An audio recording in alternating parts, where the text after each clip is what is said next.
Housing in general is incredibly important to me and really to everyone. As a product of immigrants, my family came over from Europe during World War II and was able to find stable housing eventually, but first lived with whoever would take them in. And it really wasn't until they were able to find permanent stable housing, they were able to build their lives here in this country. And I've always felt a connection to the city of Chicago. It reminds me quite a bit of where I'm from originally, Oakland, California, diverse communities, lots of excitement and interest in making the communities better and stronger. And so it's always felt like a great fit for me as a community developer.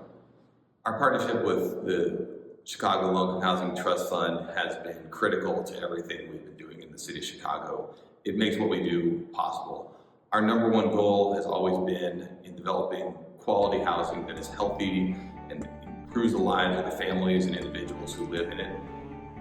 Being able to do that at a level of quality that is consistent with any market rate development within the city of Chicago, but at all levels of the economic spectrum, is really difficult to do.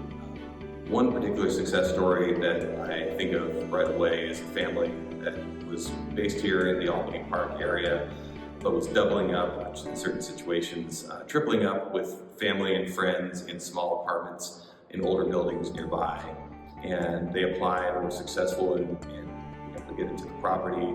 And we have now, I think, 3 different units with members of that family living together. So you have uncles and aunts and kids and actually a grandmother from the same family living in the same building, but in separate units where they have enough space for kids to have a room of their own, a place to do their homework.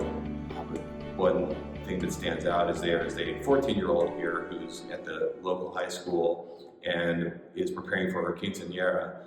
And she reached out to us and asked if it was possible for us to help her find space to practice the dance that she performed at her quinceañera. And she couldn't do it at school, and there's really no open space, public space like that to be able to do that anywhere nearby here in the community. And she asked us if she could use the common area here to do it. So twice a week for about 2 months, she met here with her classmates, several of her classmates from school, and they practiced their dance after school, and were able to have a good experience preparing for that special event for them.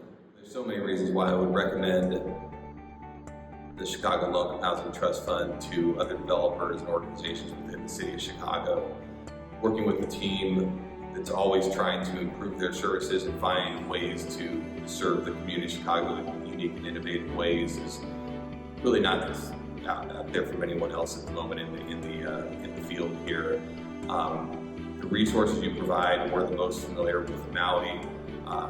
There's just nothing else like it. Like I said earlier, it allows us to serve residents within Chicago who would otherwise be completely outside of the housing world, unable to be able to access the resources that we provide in a development like this. The Maui program in particular works really well with what we do to try to get everyone at every level of the area median income. Being able to work with people at the 15% and 30% level allows us to have a truly economically diverse population and to be able to serve everybody from the community. There is no other resource within the city of Chicago that works that well and with what we do. Being able to have those 16 units here in the property at that level is essential to this property working the way that it does.